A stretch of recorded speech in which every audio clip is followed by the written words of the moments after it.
What is up? My name is George, and this is the Sports Freak.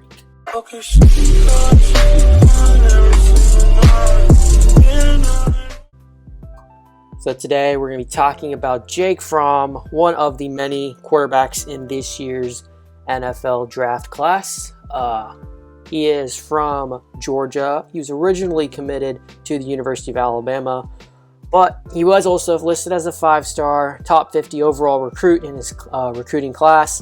But when Georgia hired Kirby Smart, he eventually flipped to them and stayed within his own state. Back in his high school, Houston County High, he had 12,745 career passing yards, 116 touchdowns. And he came on the scene as a true freshman when Jacob Eason, who also happens to be a top prospect in this year's class, which I'll be making a video about him too. When Jacob Eason got injured in the very first game, Jake Fromm came in and took over, and from there the rest was history itself. He led them to the national championship. He had played 15 games, 14 starts. He had 2,615 yards, 24 touchdowns to 7 interceptions. Played a great season for a true freshman. I mean, this was people kind of under the radar, when they talk about a true freshman. I mean, he was super close to winning the national championship as a true freshman. People kind of just forget about that. Like people talk about Trevor Lawrence, and how Jalen Hurts, he almost won it as a freshman. And then Tua came on the scene as a backup as a freshman on the bench and won it. People kind of forget that Jake Fromm was a true freshman too, and he did all this great stuff along the way. He had so much potential just from his first year. People are talking about him then and there. Like he's a smart guy, great leader, good arm. The ceiling for him there is no ceiling for him. He can get better and better and better. His sophomore year was, in my opinion, even better statistically, and as well as just him on the field looking at the tape. He had 2,749 yards, 30 touchdowns to 6 interceptions. I mean, and then in the SEC championship, he led them all the way to the SEC championship game. Unfortunately, they had a terrible loss to LSU that year. He really struggled in that game. The backup to him was Justin Fields, who, a lot of people obviously is going to be one of the top quarterback prospects along with Trevor Lawrence in next year's class. And people, a lot of people are saying like, I have such more respect for Jake Fromm after holding off Justin Fields, because Justin Fields, we've seen what he's done at Ohio State in his 1 year as a starter. Like I said, expecting great things from Justin Fields in his next season. But a lot of people after the game against LSU where Georgia lost, it wasn't a close game, people are saying, hey, why don't you give Justin Fields, the job? You're going to let him at least have a chance. But no, Kirby Smart did the smart thing. He kept with Jake Fromm. They'd get back to the SEC championship game, at this time against Alabama. The year before it was against Auburn. They won. They had also played Auburn previously earlier in the season, which they lost, but they were able to redeem themselves and win the SEC championship game. This time, play against Alabama. Jake Fromm has a great game. Like he didn't play many bad passes in that game. A lot of the stuff was on target mostly. Definitely a lot of he had to go for it all. It kind of sucks because he plays a game also the year before in the national championship game. He also against Alabama he had a good decent solid game against a really good defense, but he just came up short. And the same thing happens the next year. But I mean, Alabama's defense the next year is his sophomore season was not that great in my opinion, but still he had a big game against Alabama. Sadly that he lost that game. Go to the bowl game, lose to Texas. But from after sophomore year, me and pretty much you can say all the scouts around the country were saying, hey, this guy could be, right now he's a late first rounder. He's a mid to late first rounder with, he can get better and better, and all of us were like, yeah, this junior year, he's probably, he's going to do even better. This is going to be a great season for him. He's got a young team, but, he's a great leader. They have always have a good defense. Kirby Smart is a great defensive-minded coach. So, things are still on the rise, at least in my eyes. This junior year, he passes for 2,860 yards, 24 touchdowns to 5 interceptions. Yeah, that was, statistically yard-wise, he had more, but he declined in his touchdowns, threw less interceptions. But that, and honestly, is kind of misleading in my opinion, because he did have I believe, a 5-game streak where he, kind of struggled with throwing the ball, and in games against South Carolina, LSU is where he pretty much threw a good portion of his interceptions. South Carolina versus South Carolina was an absolute terrible game for him. He did not read the field properly at all. Threw in made poor decisions all over in that game.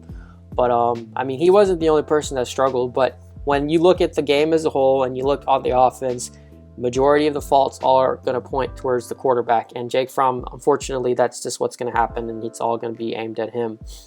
But he did finish off the season with a solid game against Baylor. Great way to close out the year.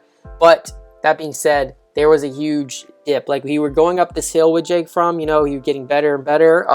As I said before, at the end of his sophomore year, we were all saying, he could be a mid-late first-round pick. He's like good game manager, smart, can make all the throws. He's not a gunslinger. A lot of people say he's a good game manager. But I think that's still more due to the fact of the offense that they were using at Georgia. Kirby Smart is very conservative in the style of offense, I guess, that he wants to run. I believe if he was at like a program like Oklahoma or even Auburn or like LSU or Alabama, or any of these other, basically all these other schools where they've opened it up and run the spread air raid attack, essentially, he would have excelled a lot more, and we wouldn't have this narrative about him being this game manager. But unfortunately, that's just what it is, because that's what they ran at UGA. And so this whole thing, his junior, as I said, he was on this hill, he's going up. We were all like, oh my gosh, this guy next year, he's going to get better and better. And we talked about Tua being the top prospect, and then Justin Herbert, and then it was like, then there's Jake Fromm. Jake Fromm can easily push himself up higher up there with, being maybe the number 1, maybe the number 2. Right now he's the number 3. And, we were saying all this and that. But after the junior season, my goodness, his draft stock took a nosedive. It wasn't very good. It was not good. He's probably, and then the surprise came when after the game against Baylor, he declares, I think a week, or I don't know how long later, but he said in the interview during the game or after the game, he said he was going to talk about it, see what, the whole consensus is about him. And, it was like, okay, so you should come back, because that's what everyone else is saying. I get that next year you're going to have to compete against Trevor Lawrence and Justin Fields, but it still would help you to come back. But he makes a decision and says he's going to go enter the NFL draft. And that kind of was shocking to me, because he needed to come back after that junior year. That junior year was way too scary. It was just too scary. Just a lot of bad stuff was happening in terms of how he was playing. And like I said, some of the losses, like South Carolina, it was, hey buddy, it's on you on that. There was so many throws out there that your decision making could have been a lot better. The team could have been, undefeated, maybe, or at least gone into the LSU game undefeated. Playing against LSU, nobody could stop LSU's offense at that point.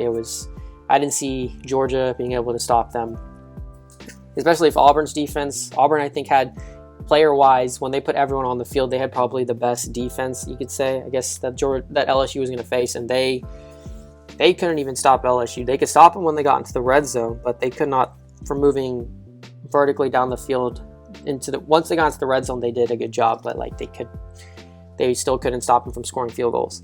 With that being said, just an overview of Jake Fromm's whole 3 years at Georgia. He's not the most physically gifted quarterback, but he sees the game like a pro majority of the time. As I said before, when that game manager term, he is like, if you needed a quarterback right now to play in a pro style system, who's got a good football IQ right now, it's Jake Fromm. Or he would be one of those guys, probably alongside Tua Tagovailoa, and Joe Burrow. Those are probably the three guys I would say, hey, they could go in and probably manage well enough in a NFL start right now compared to like the other prospects with Justin Herbert and Jordan Love. And Jake Fromm, he's got a lot of big game experience. Played in so many big games, as I said, against LSU, Alabama, Auburn. Played against Baylor, played against A&M this year. A&M wasn't as good as they were supposed to be, but still, he played in a lot of big games. And the national championship is the biggest game you're ever going to get, and he played in that. He's a full field reader. He's shown the ability to change plays and make smart pre and post snap decisions. He's very good at the line of changing the coverage, the line. He had one thing, it just doesn't really help him, is he did have probably the best offensive line in college football, or one of the best offensive lines in college football. But he was still good at setting his line up as a good leader. He doesn't have the biggest arm, which is a concern because it does affect his ball placement and timing. When he's throwing the ball, and because if you have a big arm, you can sometimes get away with your ball placement and timing. But since he doesn't have the biggest arm, when he throws and if it's not very consistent in his deep ball, his ball placement and timing can be off. But overall, he's a smart game manager. I do think a team's going to take a risk, or is going to take a chance on him. Like, if the Patriots were to get him, I know it's just the thing that people are like, oh, the Patriots, game manager, Tom Brady, game manager, Patriots. It's truthful. If he gets in the Patriots, they'd land a really good prospect. They could develop easily under Tom Brady. If Tom Brady decides to stay, which we don't know what's happening, he's a free agent. The only thing we know now is that Tom Brady is definitely not going to the Titans because Ryan Tannehill got his contract extended.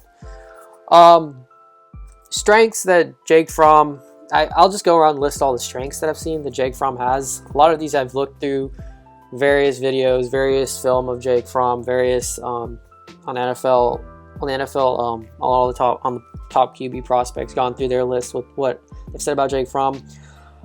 He doesn't get rattled in high leverage battles. Great leader with great football intelligence. He's a smart guy. He's very good at reading when he sees what the defense gives him.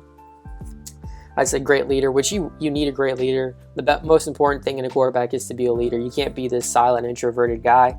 You have to take command. You're the guy. You play the most important position in the sport. Everyone's gonna be looking at you. And Jake Fromm excels at being that type of leader. He can read the whole field, and he does go through his progressions cleanly. I think they ran a pro-style system at Georgia, as I said. They were very conservative, but they still ran it. Took a lot of snaps under center, so as I said, he's NFL ready in terms of his mentally. He's NFL ready. He can go into system, and if you don't feel he doesn't have the arm or whatnot, he still has the brain to do it. He's got quiet feet in the pocket. His time of delivery is very prompt. He knows the windows and throws with some anticipation. Like I said before, his arm strength, since he doesn't have the biggest arm strength, that it helps that he can throw with some anticipation. But when he doesn't, that's when the problem happens. He's very patient in the route development when his wide receivers he has to wait a while, which he did have a great offensive line, so he has the opportunity to wait and let the guys get open. He's very patient at doing that. He's very good at back shoulder throws. That's one thing I think he's one of the best in college football is back shoulder throws. I've seen it 3 years consistently. He is very good at doing back shoulder throws. Just a quick note out there. And he gets rid of the ball quickly if there's pressure in his face or if he's throwing the ball away. Definitely Nick Saban. That's one thing Nick Saban preached his whole entire time, while Kirby Smart was the defensive coordinator, so that's probably something that went to Kirby, and Kirby probably coached it into Jake Fromm to throw the ball away when it's not there. Some weaknesses about Jake Fromm: he lacks the physical tools. He's not the most biggest guy in the world. He's 6'2". His arm talent is below average. It's not the greatest arm. He can make all the throws. Like, one thing I do say though, you're never going to see the quarterback need to throw the ball 80 yards down the field, 60 yards down the field, maybe 50, but never, like, people talk about arm strength. They're like, oh my gosh, it's a huge rocket arm, you know? Be real. Most quarterbacks are not going to throw the ball that deep, that many times during a game. Some other weaknesses. He has to win with the placement and timing of his passes, as I said, because his arm strength. His throws do lack a tight spiral at times, which is kind of annoying. He needs pinpoint placement on some of his tight window throws. His deep ball accuracy, in 2018 went down. It was not very good as it should have been compared to like I said, freshman, sophomore year. You're seeing this climb going up this hill, and then all of a sudden in his junior year just goes straight down. His deep ball was not that great this year. This past season also, he missed a lot of easy throws. Like South Carolina game, there's just throws. It's like, you had the guy, the simple, even the dump off, going down to your check down. He's wide open, but, he doesn't. And then as I mentioned earlier, he said he had a 5-game streak where he failed to complete 50% of his passes. Because up to, I think, the South Carolina game, he had over 70% of his passes, 70% completion percentage, and it was looking really good. And then that game happened, and then I just remember Auburn game, he didn't complete 50% of his passes, and it just, some reason as the competition got a little bit harder, more tougher, he struggled to throw over 50% of his passes. Another thing, he's on a super talented team. Georgia has one of the top recruiting classes like year in and year out. So he's playing with all the top talent in the country, like what you get at Alabama, Clemson, Ohio State. He's got the best around him, and he relies heavily upon that talent. There are times out there where, he doesn't make the greatest throw. He gets it to his guy, but if this was like at, say you're at like Mississippi State, you throw this not a very good pass, your guy's got a chance on it, but he does not catch it because he doesn't have the talent. But here at UGA, he can throw a terrible pass to the guy, and the guy's going to get it because he's super talented. Jake Fromm relies upon the skill position talent around him at Georgia. And the last thing, he lacks mobility. It's below average, honestly. He's not very mobile. He's more of a pocket passer. He can scramble, but like I said before, comparing him to Jacob Eason, he can scramble better than him. But it's not like Joe Burrow. It's not like Tua. It's not like Justin Herbert. It's not like Jordan Love. He can't run. He's not that fast. He's not that quick in the pocket. And that's something that, in today's game, you need to be mobile, more or less. Patrick Mahomes he's a mobile quarterback, as an example. Ryan Tannehill, the other guy, he's mobile. Obviously, Russell Wilson is another example, mobile quarterback. Aaron Rodgers, mobile, I will say, though, that Jimmy G is not. He kind of compares to Jake Fromm in his mobility, but I think he's slightly more mobile than Jake Fromm. But, if you give him a good offensive line, that's not going to be that much of a concern. But because he's going to, as I said, he's not going to be taken early in the first round. So if he does somehow get taken in the first round, it's going to be near the end of the first round, which he'll likely get taken by a good team, which would be good for him. But yeah, that's Jake Fromm. Another minor concerning thing is his hand size. He does have small hands, 8 and 7/8 inches of a hand, which is apparently historically a quarterback, if he doesn't have over 9 inches or something, that means that's bad. But honestly, I don't give a shit. I don't care about his hand size unless he starts fumbling the ball. He doesn't have this huge turnover problem, so at least career-wise, he doesn't. We'll see when he gets to the NFL. But overall, I'm going to rank all the top quarterbacks after I'm going to make individual videos about each of one of them. So this is just starting with Jake Fromm first. Comparing him to the rest, once I compare him to the rest of our prospects, I'll rank him there. But obviously, right now, I have him, if I had to say right now, at the top of my head, I said like a mid to late second round grade on him to an early third round grade. He should have returned for his senior year. I do understand the fact that he feels probably next year he'd be competing with more. He couldn't compete with Justin Fields and Trevor Lawrence. I see that, but I still feel he should have returned back. He's still a good enough prospect. He can definitely be a good backup who can develop into a good starter. We all saw Tom Brady. What's happened? So anything can happen with this guy. But yeah, hopefully I'll probably be doing next video either on Jacob Eason or Jalen Hurts, but we'll see. More of these videos are coming out because I'm at home chilling because of the coronavirus. Guys, stay inside your house. That's my recommendation. And watch some sports videos, even though a lot of the sports have been canceled. But yeah, you guys let me know your thoughts down below with whatever you want to say. Make sure to give me a thumbs up. Hit the subscribe button, ring the bell for notifications, and follow me on Instagram. And I'll get back to you with another video soon. So, see you then.